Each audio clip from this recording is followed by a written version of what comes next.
बड़ी सुंदर चर्चा अभी स्वामी जी के द्वारा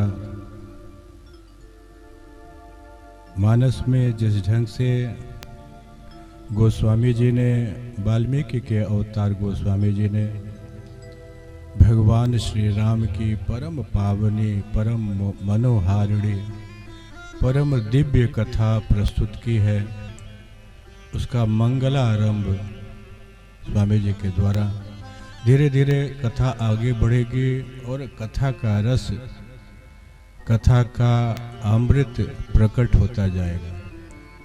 लेकिन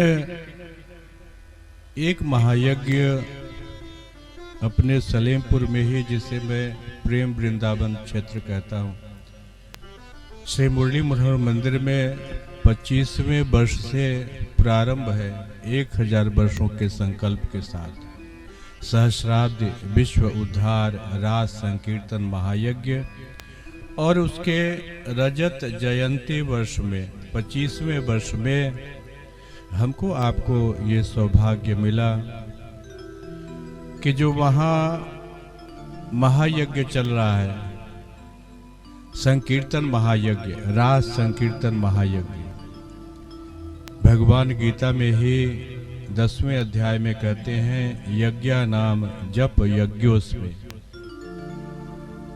जप यज्ञ की प्रधानता को प्रकट करने के लिए वो कहते हैं यज्ञ नाम जप यज्ञोस्मे। देखो, जप और संकीर्तन वहाँ मुरली मनोहर मंदिर में मैंने बहुत बार आपको बताया है, प्रारंभ से ही 2 वस्तुएं नहीं है। जब समूह में करते हैं तो संक्षेप में वही संकीर्तन कहलाता है, और जब एकांत में रहो, अकेले करो तो जप होता है। दोनों का फल, दोनों की महिमा, दोनों का महात्म्य बराबर है, और वो इतना महिमावान है कि भगवान श्री कृष्ण ने स्वयं उसे सर्वप्रधान महायज्ञ कहा। लेकिन यज्ञ का एक सर्वमान्य, प्राचीन काल से ही संतों के द्वारा, मनीषियों के द्वारा, ऋषियों के द्वारा, विप्रों के द्वारा और स्वयं भगवान के द्वारा परम समादृत जो रहा है वो यज्ञ है, द्रव्य यज्ञ है, जो आज जिसका अनादर हमने आपने किया है। अब मैं तो थोड़ा उत्तेजक बोल देता हूँ। बबुआ जी यही पिंडी में रहने वाले थे, बहुत बड़ी विप्र विभूति के रूप में। बहुत बरस पहले, लगभग 30 बरस पहले, शरीर त्याग के कुछ दिनों पहले उन्होंने पिंडी के विप्रों को आवाहित किया और प्रश्न किया कि कितने अग्निहोत्री यहाँ विराजमान हैं, कितने विप्र यहाँ त्रिसंध्या न सही 2 संध्याएं करते, और कितने हाथ उठे होंगे आप कल्पना कर सकते हैं। अग्निहोत्र समाज से विदा हो रहा है। ये जो द्रव्य यज्ञ है, कभी कभी 8-10 साल 20 साल बाद, जैसे देखो अपने क्षेत्र में इस ढंग का यज्ञ दशकों बाद होगा, तो ये कभी कभी हो जाता है। लेकिन घर घर में नित्य होम होना चाहिए, हवन होना चाहिए।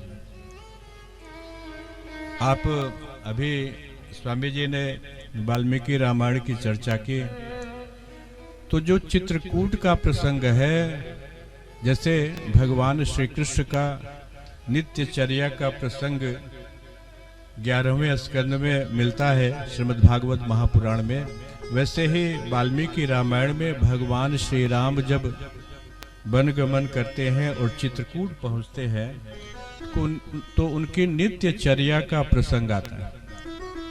तो भगवान श्री कृष्ण की तरह भगवान श्री राम भी नित्य अग्निहोत्र करते हैं, नित्य हवन करते हैं, नित्य होम करते हैं। तो ये होम प्रधान, हवन प्रधान, आहुति प्रधान ये जो यज्ञ है, इसका समादर फिर से जगत में, जीवन में होना चाहिए। तभी जीवन और जगत का कल्याण मंगल का पुनरागमन संभव है। भगवान श्री राम का एक वनवास 14 बरस का हुआ। स्वामी जी से इस बरस इस कथा प्रकल्प में आपको भगवान श्री राम के वनवास की कथा सुनने का अवसर नहीं मिलेगा। भगवान के मंगल विवाह तक ही कथा जाएगी। अगले बरस नहीं, उसके अगले बरस संभवतः ये कथा सुनने का भी सौभाग्य मिले।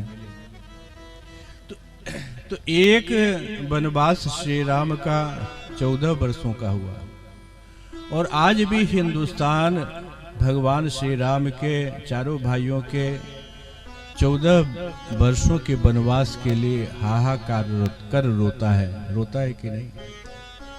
अगर श्री राम की कथा से वनवास की कथा निकाल दो तो कथा का रस ही निकल जाए। ध्यान देना, फुलवारी की कथा बड़ी अपूर्व है, बड़ी रसमयी है। धनुष यज्ञ की कथा में अपूर्व प्रगल्भता है, अपूर्व वैचित्र है।